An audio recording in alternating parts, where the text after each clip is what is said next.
to the republic for which it stands, one nation, under God, indivisible, with liberty and justice for all.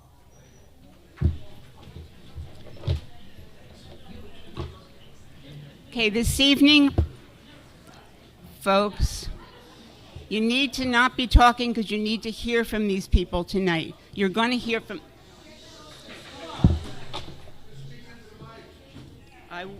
I will and they will.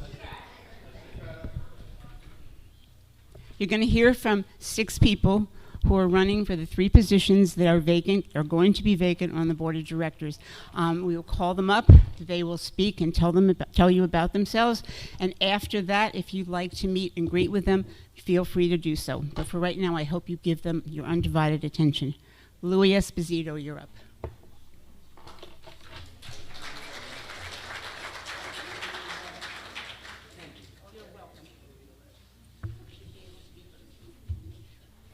Hello, everyone. Thank you for coming. I understand this is your opportunity to find out more about me, and I'd like to hear from you. What are some of the things, what are the most pressing issues that you currently have regarding the board and our condo association? I'd like to ask you, what are the issues, what you feel are your bigger issues as far as this condominium board and the corporation, as well as tell you about myself and answer any questions that you have about me and about why I'm doing this and those kind of things. I presented some things in my resume, but you might want to have me elaborate on those things. Okay? So who would like to ask me about what they feel is an important issue that we should all address in the coming year? Anyone? All right. All right, the budget. Thank you. I think that I've run budgets before, large budgets of over $1 million, budgets of $700,000, $800,000, spending people's money. That was my job for many years. When I was in the advertising business, people give me money, and I would spend it wisely, and then they'd get a return on their investment. Right now, you're all investors in this corporation. You have your investment, that is your condominium, and right now, it's kind of, the budget was fiscally irresponsible because everybody knew that things were going up because of the insurance, but we figured we'll just add some more stuff to it. And we really should not spend money that we do not have, that is not fiscally responsible. Simple as that. And the other thing that I notice as far as the budget is that the actual buildings themselves seem to be like a sidebar in many cases. You got to understand, they're from 1971 and 72. They need attention. They need things that need to be done to them. And that should be always our first priority, is to take care of our investments first. Part of our investment is the grounds of the property. I see workers working, I live in 35J, so I could see all the guys working over by Pond 2, and I see people just doing things that are just crazy, and I don't understand why people do that. In this day and age, sound mitigation should be one of our priorities as far as protecting our investment. Canner Road has 3 or 4 times the traffic every other 6 months, and Costco's going to be opening when they complete it.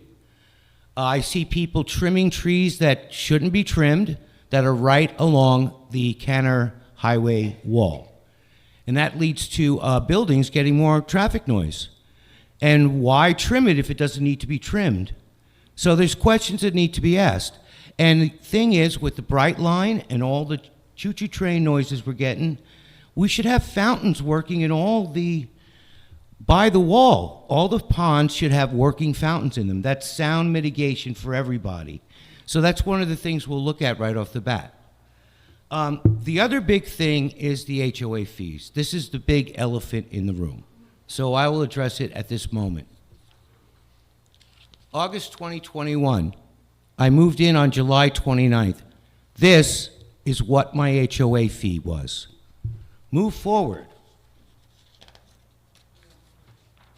February 2024, $902. Wow. And that is a 68% increase in my HOA and our HOA fees, because it all evens out when you divide it up. In 2.5 years, just 2.5 years. Then let's talk about your investment. Everybody said, oh, you're dividing the community when you complain about the HOAs. Well, right now we have over 36 condos for sale. And like anybody else, I always would check the prices every year, year by year. I've seen people that have slashed their prices by $20,000, $30,000 or more. Places that have been on the market since October 27th because people were like, yikes, when they heard what their HOA is. So what's hurting our community is the value of our properties are going down because our HOAs are so high. You know, even if we could get them down $75 each, I know that sounds like a tremendous amount of money, but it really is not. Because there's things on the current budget, if you look at it closely, that should never been on it, and there were some people who were brave enough to vote against it, and I say that that's what should have happened. We should have re-examined it. We need to get audits every year. Vote no to the thing that says, don't get an audit. And they should be forensic and external accountants that do the audit. That way we'll know where we stand.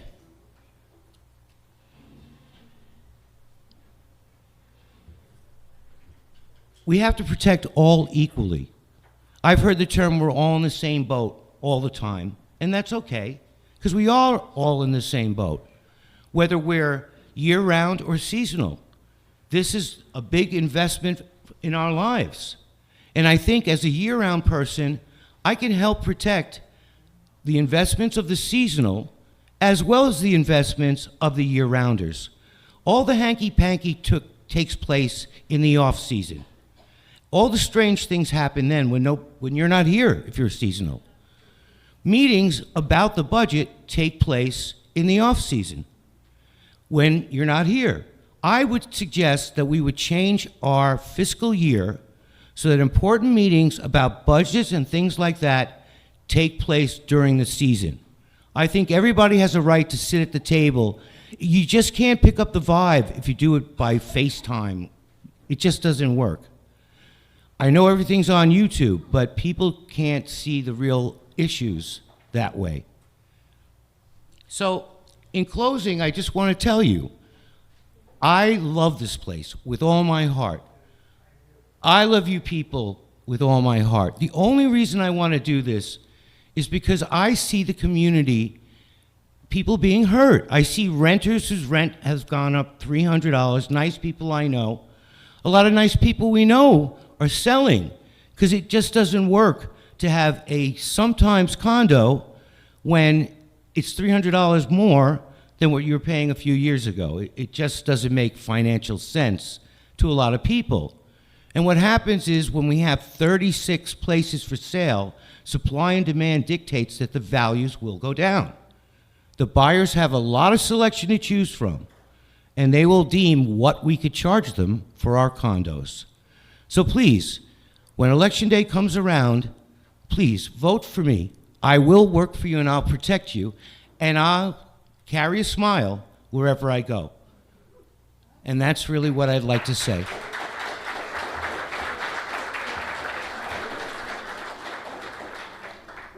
And if you voted for me already, thank you. Sure. Your factual data is spot on. Just 38 units for sale, by the way, as of 11 months. Oh, The question I have for you is, because I believe it takes a certain demeanor to be a board member, is if when you're on the hot seat, you got thick enough skin to handle it. yeah, I think I do. I am a passionate man, and the only reason I do get passionate, let's say, sometimes, is because I really believe in this place, and I want to fight for all of you. When I hear people being semi-condescending to the owners because of our actions or lack of actions, that's something I'm not going to sit by and just take lightly. So yes, but I have a thick skin and a thick head too, so I'll be just fine. Thank you.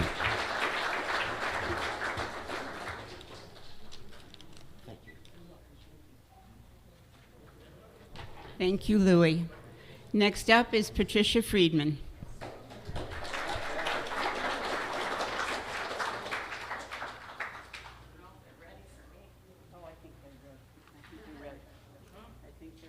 Okay, I think many of you have seen me at this podium before speaking. Good evening. A lot of you know me. A lot of you know me as Pat, the person who calls bingo. But more importantly, I've been here at Monterey over 3 years with my husband Frank. We've been in Florida over 20 years. And I'll tell you a little bit, just a little bit more about me. I graduated in 1968 from Allentown, Pennsylvania, and I was where I was born and raised. Back in the day, I realized there were 3 career paths: nurse, teacher, or secretary. I chose the latter. I worked for the city of Allentown from 1968 to 77. When our son and daughter, when our first child was born in 77, I chose to stay home, be a stay-at-home mom. When our son and daughter were of school age, that's when my career experiences started. These include retail management, credit processing, caring for seniors, and working in the education field, both in Pennsylvania and Florida. My greatest joys have been working with special needs children, as well as helping seniors. My desire to serve others has always been my passion. For example, we had a boy in our class who became deaf because of a horrific accident. I learned sign language to communicate with him. My volunteering has been Relay for Life, Survivor, Special Olympics, Parent-Teacher Association, School Advisory Council, Youth League Vice President, and a site coordinator for after-school care with 120 children. My mission has always been and will always be advocating and facilitating to make situations better, whether it be a person, place, or thing. I see you, I hear you, I feel you. Together we can make Monterey even a better place. Let's make it a triple T. T for transparency, T for trust, and T for truth. Give me a minute. If you have ever witnessed the unity at our functions over at the Yacht Club, when we all gather around our flag and we sing, "I'm proud to be an American," this is what we need: unity, not division. Thank you so much.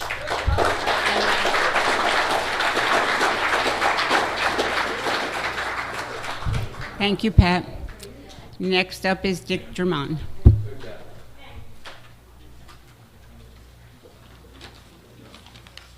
Thank you. Thank you. Good evening. I'm Dick German from Building 31D, and I've been the building rep there since I got here. Since I was the new guy, I got it. Where's Chris? Chris Davis. Where is he? He's in the back. Where's the teleprompter?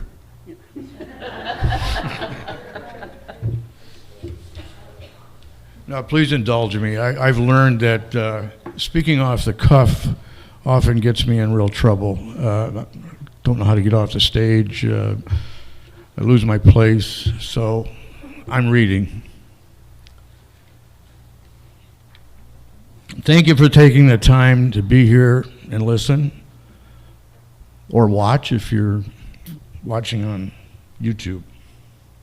I presume you've read all of our info sheets or resumes, and so I'm not going to sit here and bore you restating what you've already read.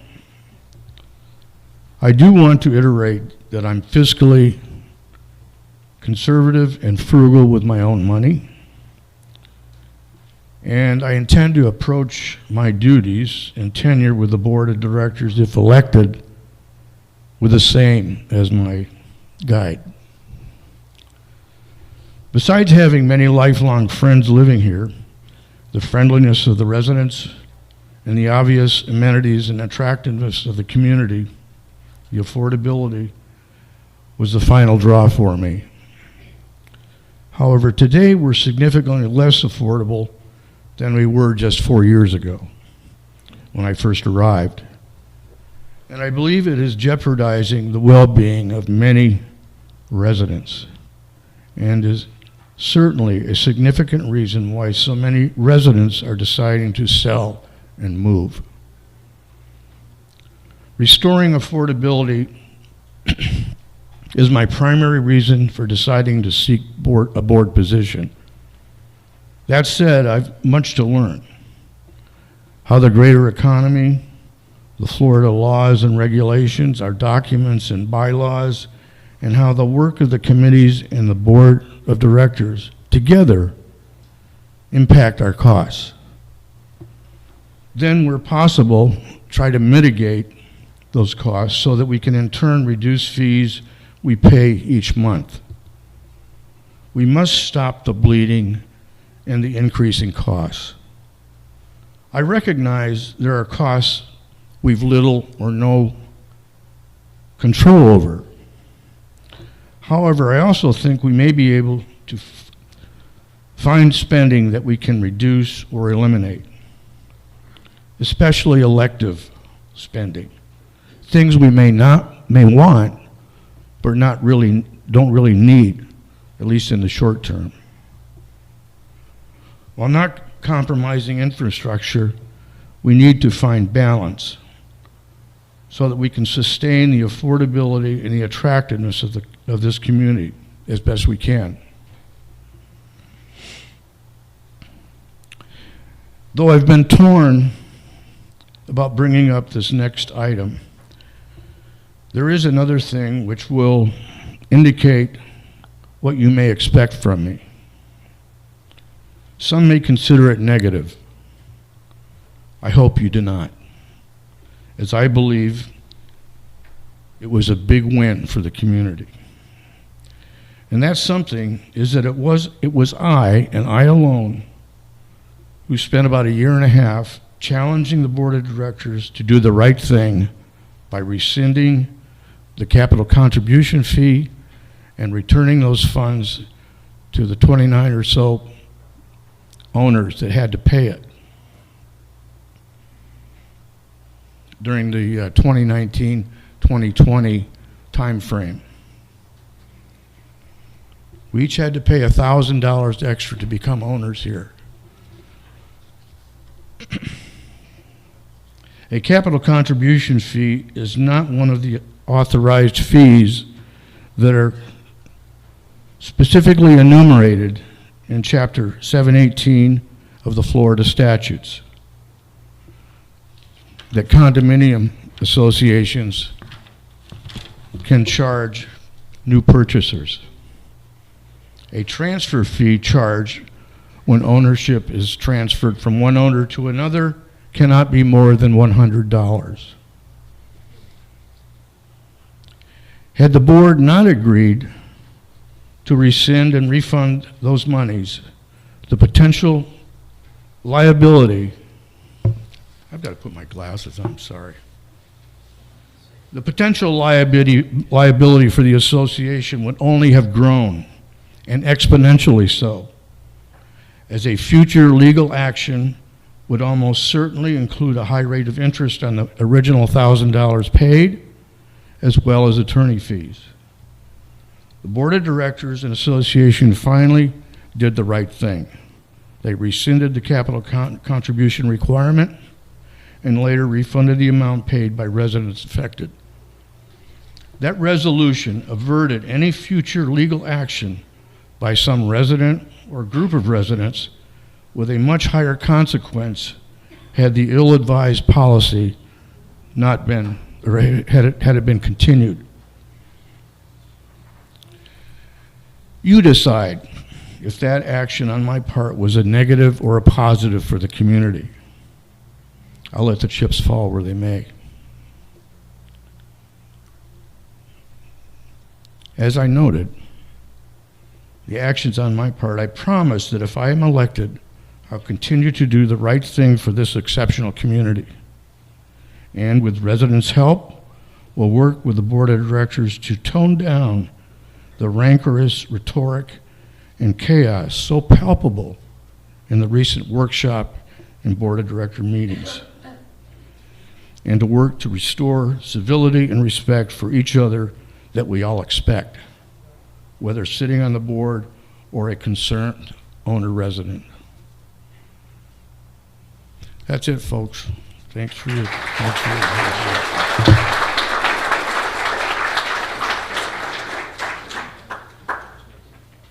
Thank you, Dick. Mike Kilday.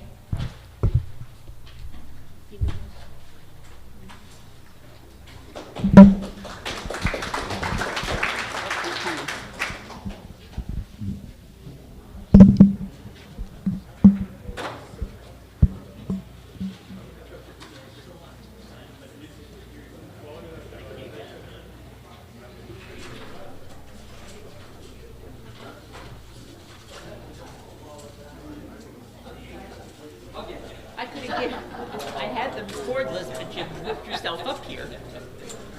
You're going to hear you. Sure.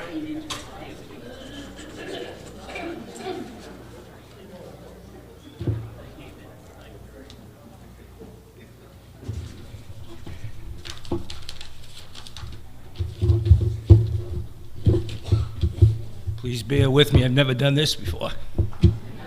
My name is Michael Kilday. I live in 44I. I know a lot of you don't know me, don't even recognize me, and I'm more or less known as Susan Kilday's husband.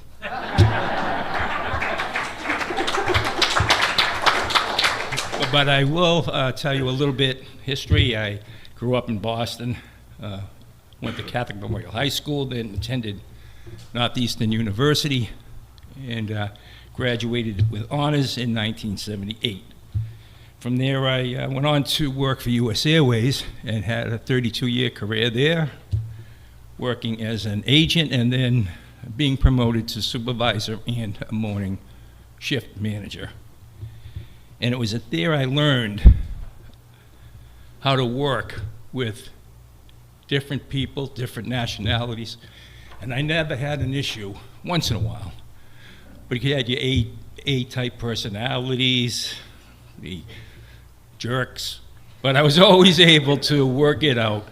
I mediated between the union and the company, and like I said, I never had an issue with them, and I would help them, and they always helped me. And I think that's a key for this place, because when we first moved here 4 years ago, I was amazed at how helpful, nice, like a real tight-knit community. And then the last year or so, I can see people starting to pull apart. And I think it's time that Leo made a point. We have to maintain the perspective, treating everyone with respect. Listen to what people have to say. You don't have to shout them down or criticize them, call them names. And I think if we all work together, we'll be able to maintain this beautiful complex, but keep it within budget. I know it's going to be hard to do, especially with the insurance. And I think if we do this all together, we can definitely maintain this place. But as far as doing something now, I emailed the governor's office. He's the governor. He can put in place some sort of tax insurance division to get our insurance companies to come back, make it reasonable. They're all bailing out. We have how many, 38 buildings now, because people can't afford it. the insurance is too high. So that's one thing we can do right off the bat. The response I got was, thank you for your input, and that was about it. But at the time, the governor was running for president. He wasn't around. He is now. So I would suggest we do that. They can form some kind of committee to get that to work.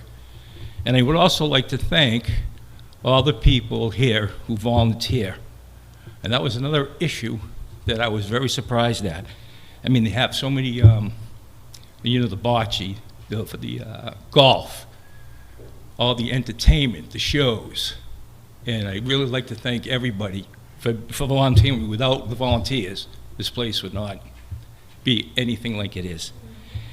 And anyway, that's just about it. Just want to give you a little history, and I would like your vote because I think we can work together and get the costs under control and still maintain this beautiful utopia. And that's it. Thank you.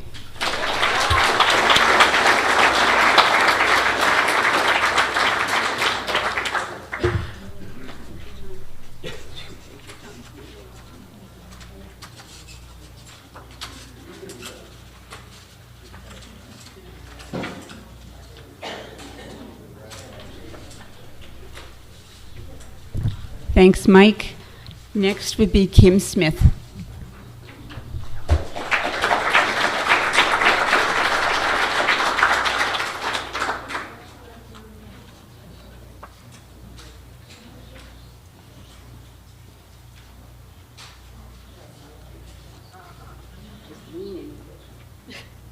Hi, I'm Kim Smith. Oh.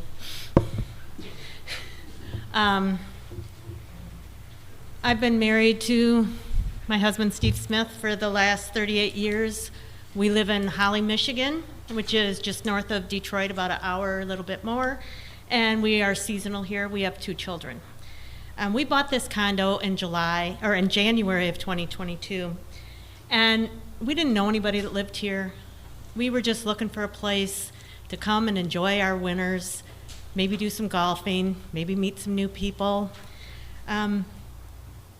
Our real estate agent walked around with a phone and showed us everything, and it was beautiful. It was absolutely gorgeous. It is exactly what we were looking for. The price was right, the fees were right, everything about this place was exactly what we were looking for.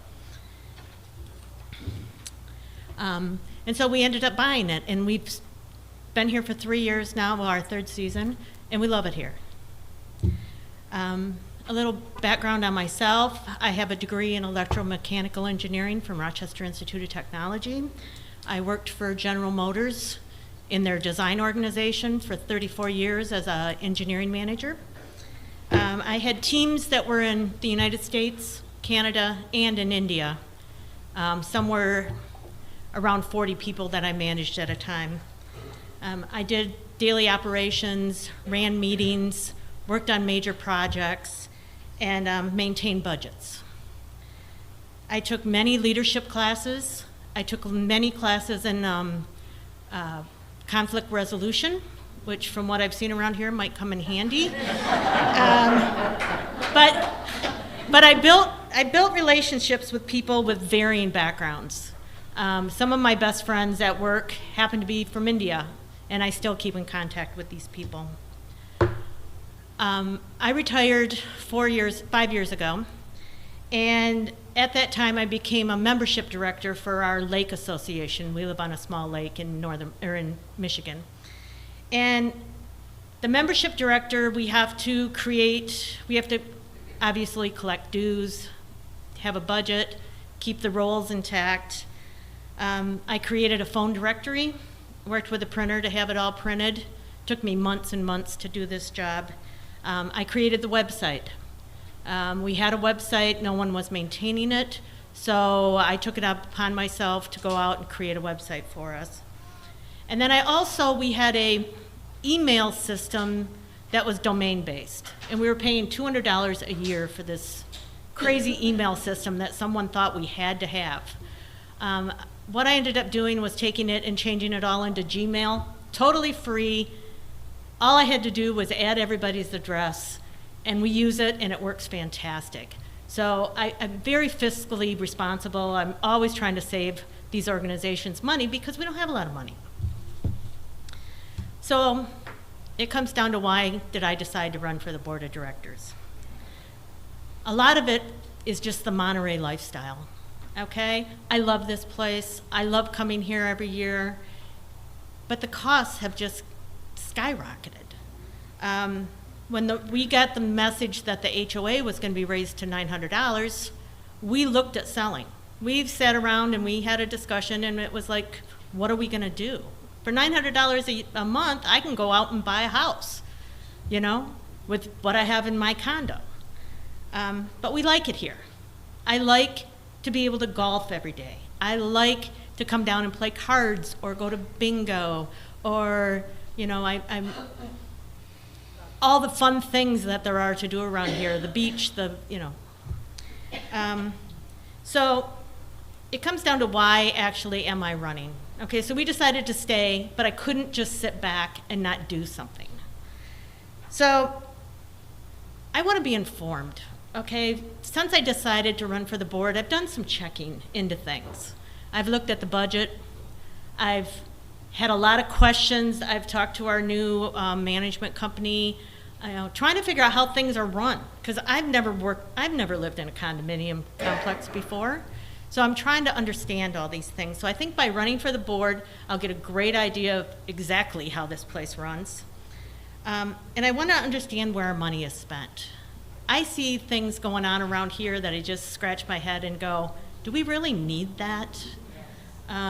You know, there's just, you look at the budget and you question things like, why are salaries going up? Why is salaries being budgeted 18% more than they were last year? Why is all of our like landscaping and all those things, those are going up thousands of dollars every year. I understand there's inflation, but really? Should they be going up that highly? And I know everyone that's running, we kind of all have the same thoughts and dreams that we can get this under control. And I also, you know, and everyone said it, I want the board to be more transparent. Okay, we're having our laundry room done. They slap a sign on my laundry room that says it's gonna be closed for 4 days. No one says what they're doing to it. No one says, you know, who's doing it, why they're doing it. I put something on Facebook. I called Ron. I did all this investigation and found out that they're just painting our floor. Well, if they had put that on the sign that they put on the door, that we're going to paint the door, they're going to paint the floor, it would have been, I would have known exactly what was going on. But at this point, they always tend to leave that one thing out and makes everyone question what they're doing here. So I'd like the board to be more transparent. And I really honestly believe that we should publish all our costs for each month and what it's costing us. When I was looking at budgets and reading old minutes and doing all this work, I found someone a couple years ago had put together a simple one-pager that said, the electricity costs us this much. This is what this costs, and broke it down by month and told you why you were paying what you were paying. I think if people realized exactly what all of these costs were, maybe it wouldn't hurt so bad every month. In closing, I would love to represent the residents of Monterey. I want everyone to know I have no hidden agenda. I am not a member of any group, because I've heard that, someone asked me. And I just want to maintain the beauty of Monterey by being fiscally responsible. Thank you.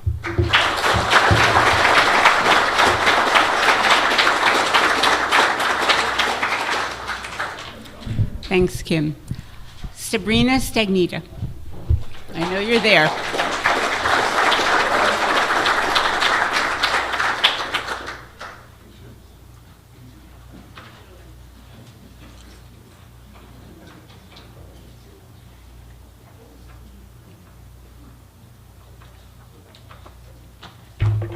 Hello, everyone. I'm Sabrina Stagnita. I live in apartment 41E with my husband, Jimmy. We've owned in here since 2004. And I'm running for the board because I absolutely love this community. I love the people here. I saw that there was a need, and I want to help out.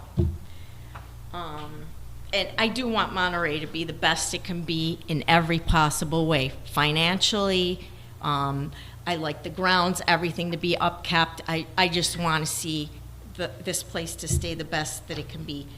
So my vision is, and I'm going to read this because it's easier, is to maintain and preserve all the areas of our property, from the grounds, common areas, buildings, golf course, ponds, and our finances. We need to take care of it all in a way that enriches and betters our lives as residents, and also in a way where we are upholding all the bylaws, covenants, and the state statutes. I would like to see all our projects and maintenance to be done in the most effective manner possible, but also in keeping us in good financial standing. If at all possible, I would love, absolutely love, and we are sort of, there is somebody here researching it, we would love to find a viable way, a solution for our insurance problem, that in that way we could substantially lower our HOA dues. Yeah.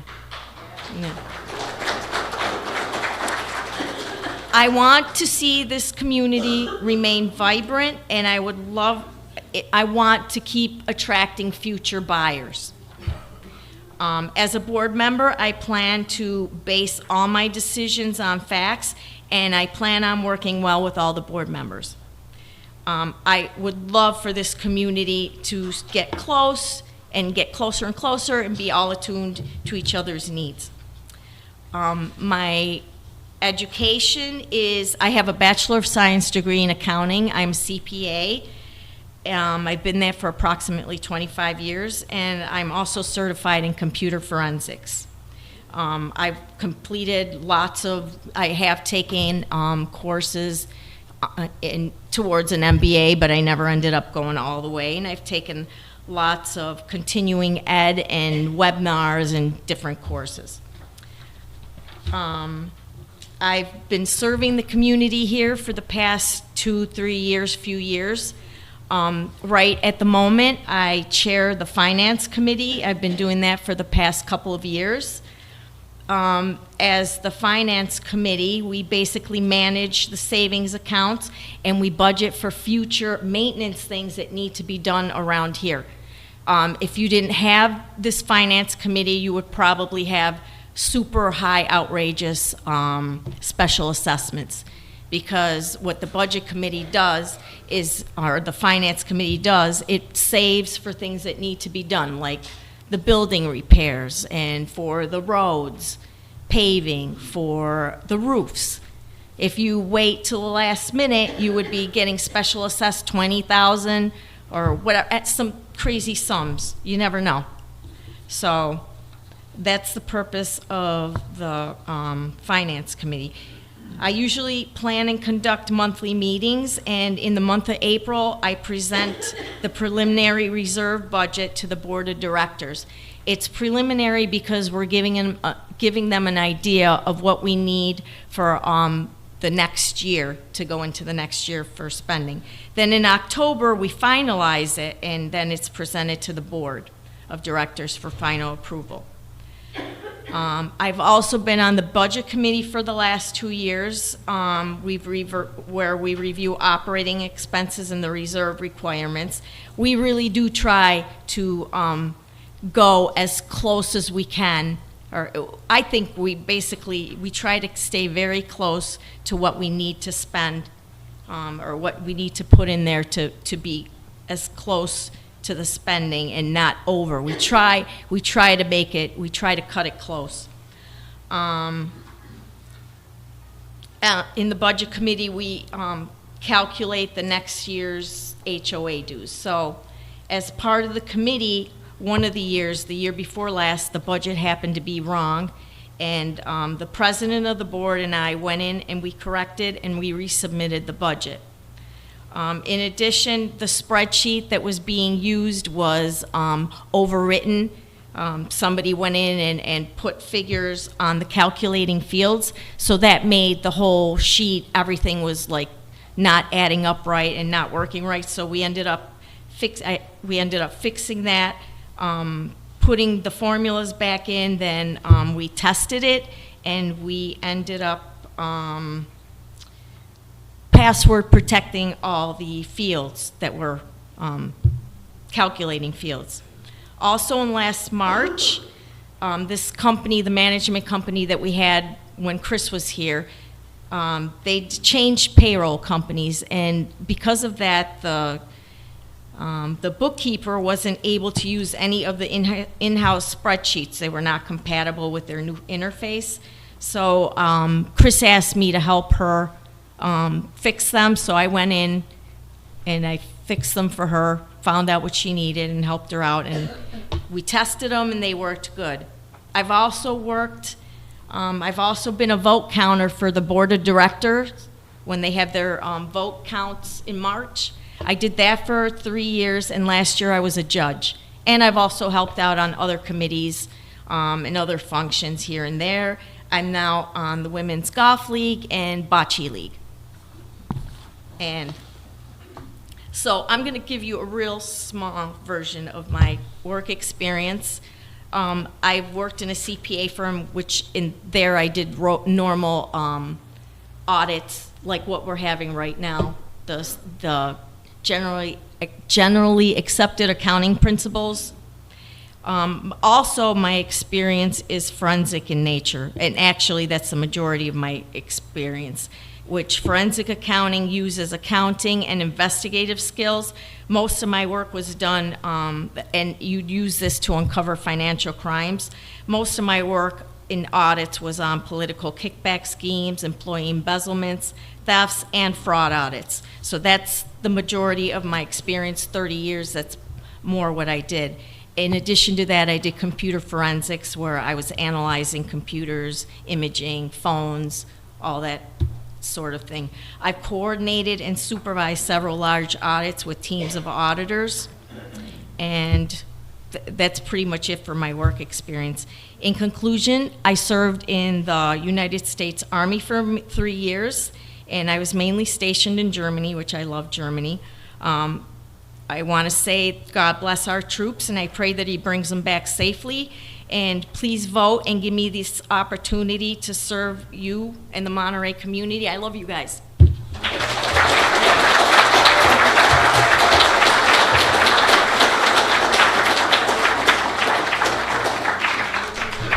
I want to thank all the candidates for coming up here and giving us a sense of them, and thank them for their honesty.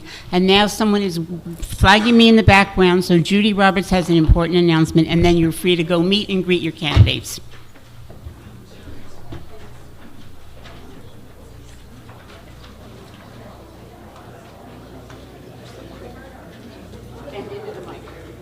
I figured while I had a captive audience here, I would take a quick second just to remind everybody that starting tomorrow morning at 10 o'clock downstairs in the billiard room, we're going to start the Monterey apparel sale.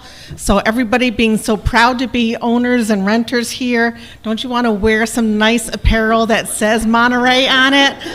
We'll be taking orders also for the upcoming Fun Days at the end of March. We're going to be ordering t-shirts so we can all have matching beautiful red t-shirts that say Monterey Fun Day 2024 on them. So come see Joe and I tomorrow, 10 till noon tomorrow, and again on Thursday from 1 till 3. Order your apparel. We're going to have some drink glasses. We've got caps. We've got visors, shirts, vests, jackets, you name it. We've got whatever you need. So come see us. Thank you.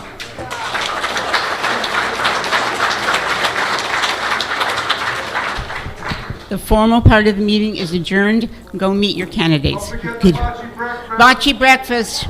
March Madness! March Madness. All right, you could have given me a